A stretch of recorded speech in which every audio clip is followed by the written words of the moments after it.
Hello everyone, your एक किताब is here. उम्मीद करती हूँ आपको मेरी लिखी कहानी और ख़त पसंद आए होंगे। आज इसी श्रृंखला में मैं आपके लिए लेकर आई हूँ एक नया खत, जिसे किसी अंजलि ने लिखा है अपने राहुल के लिए। तो चलिए सुनते हैं ये प्यार भरा खत।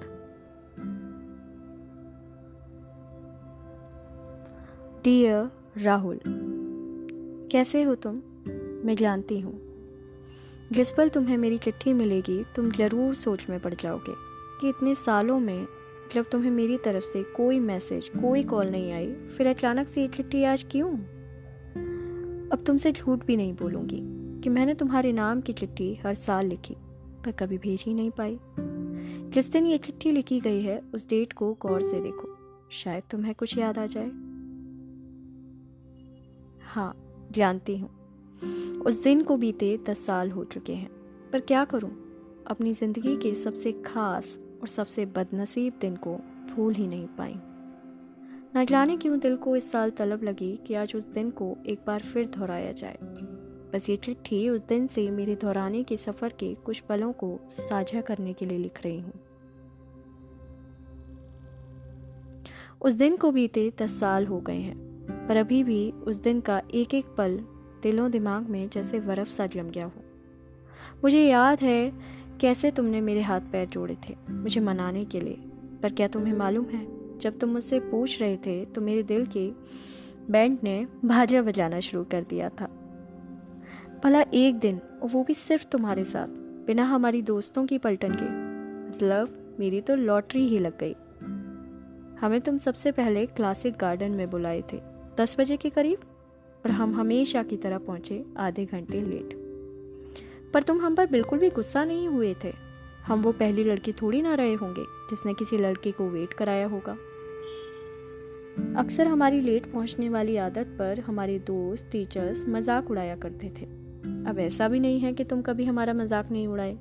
याद है हमें उस दिन कैसे तुमने चिढ़ाते हुए कहा था, ये जो तुम आज जल्दी आई हो ना, बता रहे हैं तुम अगर ऐसे ही कॉलेज जल्दी आती रहोगी ना तो तुम्हारे लेट आने का जो रिकॉर्ड है वो किसी और के नाम ज़रूर हो जाएगा।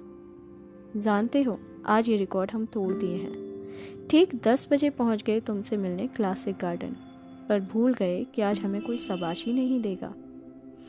1 घंटे बैठे रहे उसी बेंच पर, उस दिनों की यादों को याद करते रहे, और याद आया वो पल जिस पल तुम वो 3 शब्द बोलने वाले थे पर बोल पड़े, आई लाइक यू। और एक हम थे कि उन 3 शब्दों को सुनने का बेसब्री से इंतजार कर रहे थे। फिर 1 घंटे गार्डन में कॉलेज के दिनों को याद करने के बाद जब हम दोनों को भूख लगी थी तो तुम हम जैसी भुक्खड़ से पूछ पड़े थे कि क्या खाओगी। हम भी एक झटके में बोल पड़े थे, पिज़्ज़ा। पता नहीं क्यों तुम चंद सेकंड के लिए सोच में पड़ गए और फिर कहा, चलो तुम्हें पिज़्ज़ा खिलाते हैं।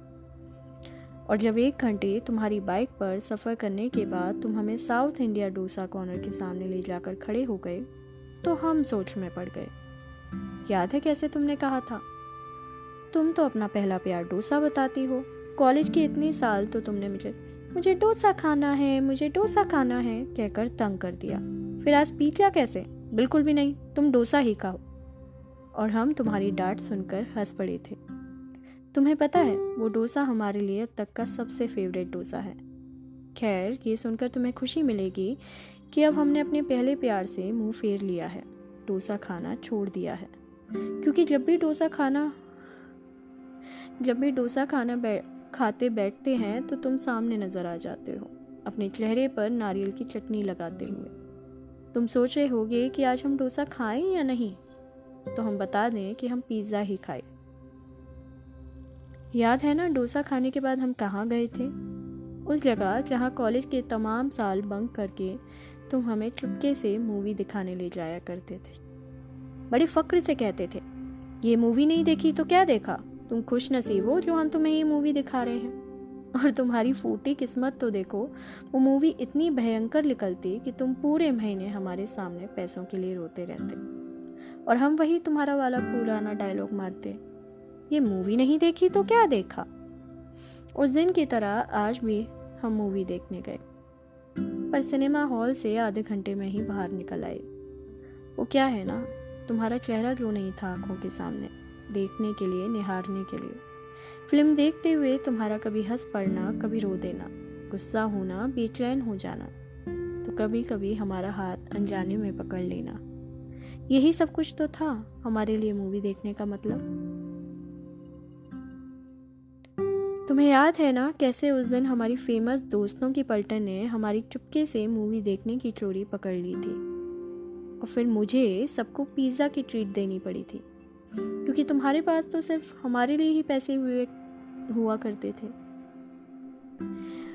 उस दिन तुम हमको दोबारा चिढ़ाए थे, नहीं खा लो पिज़्ज़ा खा लो। अब हम तुमको कैसे बताते कि तुम्हारे साथ डोसा खाने के बाद हमारा दिल का पेट तो भर चुका था, ये सब खाने की जगह बची ही कहाँ थी। खैर, मॉल में कुछ घंटे बिताने के बाद मैं पहुंच गई उस दिन की हमारी आखिरी डेस्टिनेशन, बीच, समुंदर के किनारे। बहती ठंडी हवा को मैंने अपने बालों के साथ कुछ देर खेलने दिया। हमें याद है कैसे तुमने झूठ बोलकर हमें हमारे दोस्तों की पलटून के जंगल से छिड़ा लिया था कि इसे तो मैं ड्रॉप कर दूंगा, और हमें बीच पर ले गए।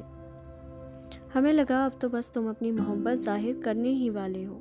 एक अजीब सी घबराहट, बेचैनी हमारे दिल को घर कर ही रही थी कि अचानक से तुम कुछ ऐसा बोल पड़े कि हमारे पैरों के नीचे की ज़मीन खिसक गई और ऊपर का आसमान साफ ही हो गया। तुम जो बात बोले वो आंधी की तरह आई और हमारे सपनों को उड़ा ले गई, और हम कुछ भी नहीं कर पाए। आज भी एक कसक दिल में रह रह कर उठती है कि काश तुमने अपने विदेश जाने के सपने को बताने से लेकर अपने दिल की बात का इजहार पहले ही कर दी होती। रही इंतज़ार की बात, हम पूरी ज़िंदगी इंतज़ार कर लेते। खैर छोड़ो, तुमने तो अपने इजहार से हमारे इकरार के सफ़र के बीच अपने सपनों की दीवार ला खड़ी कर दी। सुनो, परेशान मत हो, हम ये नहीं पूछेंगे कि तुम सिंगल हो या मिंगल। हम तो बस तुम्हें इस दिन की 10वीं वर्षगांठ की बधाई देना चाहते थे। सुनो, बस एक आखिरी सवाल का जवाब चाहिए। हमारे पहले प्यार डोसा को याद रखा, मूवी के बीच बीच में हमारा हाथ पकड़ना, दोस्तों की पलटन में हमें चुपके से निहारना, हमारा घंटों घंटों इंतज़ार करना, हमारे लिए तोहफों की जगह हमें अपना समय देना, आधी रात में भी हमारी फिजूल बातों को सुनना, हमारे आंसुओं को देख तुरंत कोई बेकार सा जोक सुना देना। इतने सालों का साथ, क्या प्यार नहीं था?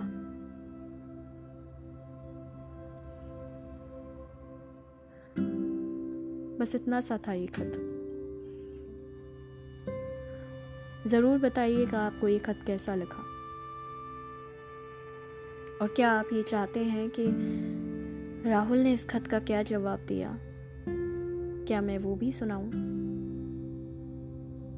आपकी प्यारी एक किताब, आपकी प्यारी कीटू।